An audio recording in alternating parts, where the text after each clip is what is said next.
Diddy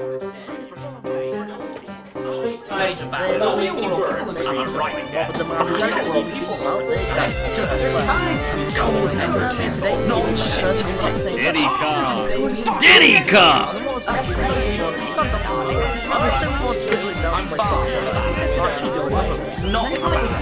I gotta love that Diddy come.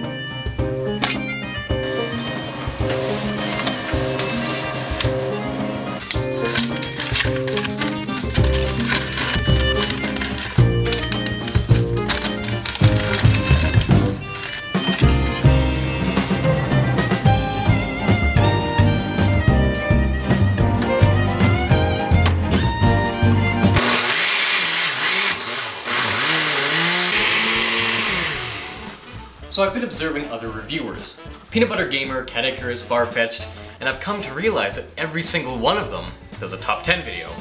With my new format, I thought, shit, I need to do a top 10 video.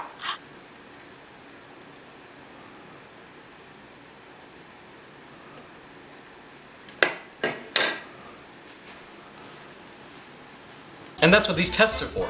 I'm trying to refine the top 10 formula to make the perfect top 10 list. Okay, it's not going so well. So we'll have to settle for a top 5. Top 5 best Chrono Trigger songs. Was that a good segue? Yeah, no? Okay. Released in 1995 for the Super Nintendo Entertainment System, Chrono Trigger took the gaming world by storm with its Dream Team, as dubbed by Square, Hidenobu Sakaguchi, creator of Final Fantasy, Yuji Horii, creator of Dragon Quest, Akira Toriyama, artist of the Dragon Ball series, and the man of the hour, Yasunori Mitsuda. Chrono Trigger was met with instant success from, well, pretty much every game outlet at the time, scoring in the mid to high 90s from EGM, Game Informer, IGN, and GamePro. Oddly enough, it only scored 4 out of 5, or 80% from Nintendo Power. What's up with that? Needless to say, the game was a bestseller, and was good enough to warrant 3 different ports, to the PlayStation, Nintendo DS, and mobile phone. Now the soundtrack. Yasunori Mitsuda did a lot of new things with Chrono Trigger's soundtrack. From using leitmotifs in songs to connect the soundtrack to itself, to composing each song to be about 2 minutes long before looping. These elements were new and exciting for a Squaresoft game, and have often been lauded as revolutionary. However, the process wasn't all that easy. Mitsuda contracted stomach ulcers and wasn't able to finish his masterpiece, instead handing the project over to Nobuo Uematsu. Mitsuda's gone on record saying, "I wanted to create music that wouldn't fit into any established genre, music of an imaginary world." And if I may say so myself, he succeeded. Chrono Trigger's soundtrack is full of beautiful, haunting, intense music that stuck with not only me, but a plethora of gamers. So, without further ado, let's get into that list.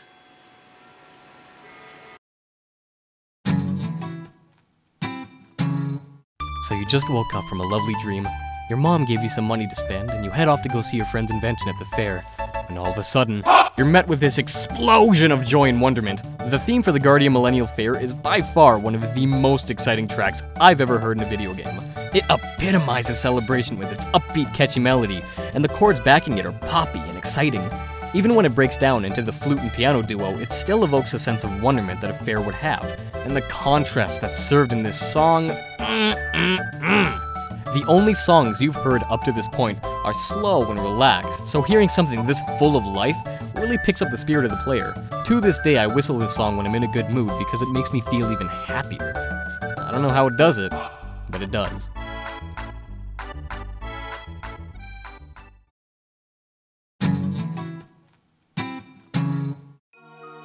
You're in a strange new world inhabited by evil monsters who've kidnapped your friend, and now you find yourself fighting 4 snake nuns with your nerdy-ass friend when all of a sudden... Huzzah! Frog Knight from the sky, saving your life! That's right, motherfuckers, number 4 is Frog's theme. My boy, this theme is what all true warriors strive for.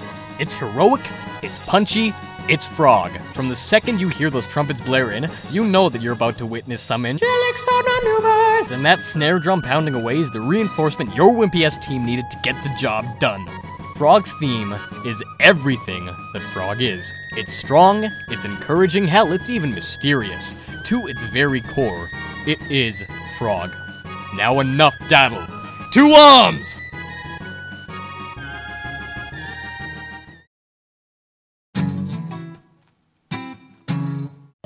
The day the world revived is sad. Its tone is sad. Its chord progression is inherently sad. And the moment you hear it is sad.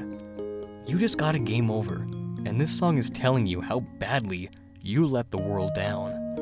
You let the only heroes this world had die. Yeah, thanks for sucking at video games. And as simple as the track may be, it really makes you feel sorry for fucking up in that last fight. I remember the first time I heard this, it actually made me sad, and I was a 9-year-old child. I just kind of put the controller down, sat there and stared at Chrono's motionless body. I'm sorry, Chrono. I didn't know.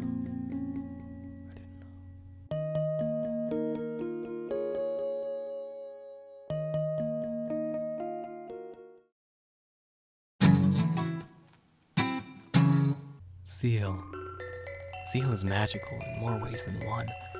From the moment you shoot up to the clouds, you're greeted with an open vista of blue and green and a waterfall. Where is that going?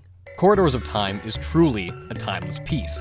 It's airy and open and reflects what Zeal is, a fucking floating kingdom. And just like Mitsuda set out to do, this piece feels unplaceable. It's hard to categorize what the song should fall under, and in that confusion and uncertainty lies the true beauty in this track. Because it's so unique, it sticks with the player. It creates a feeling of awe and wonderment that visuals alone wouldn't be able to do. And again, Mitsuda showed off his masterful use of contrast.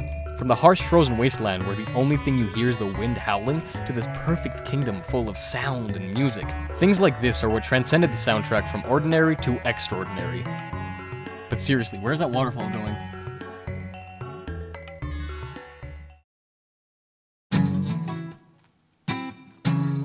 Never in my life has another video game track been able to captivate me as number 1 has.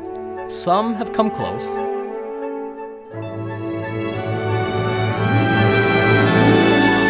Nah. But never have I fallen out of love for the wind scene. From the moment I heard this track, I was swept off my feet and placed lovingly in a basket to float down the river. You've been transported to a new world, yet it's your home. Everything that you knew is there, yet it's not. This piece captures those feelings of a misplaced nostalgia and lets you bask in it. Every note just works, every harmony is crafted beautifully, and the simplicity of the percussion drives the point home. This song is everything video game music should be. It's emotional and sympathetic.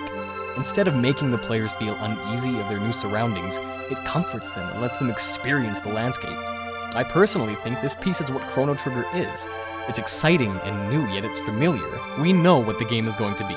It's a formulaic RPG, yet every single twist that's thrown into the mechanics makes the experience more enjoyable. So kudos to you, Mr. Mitsuda. You captured the entire game in a few notes.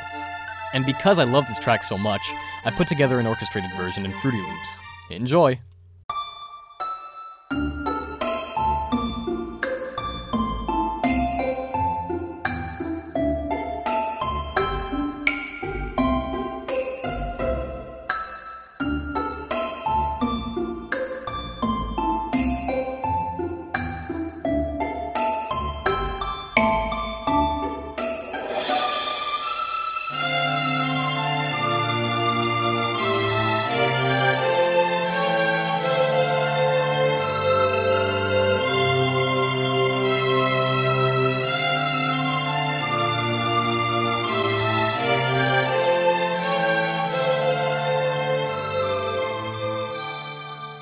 So, there you go. My first top 5 list. And what did I learn from it?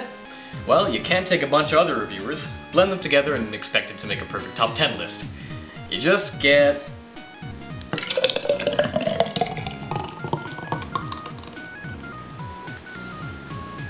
this.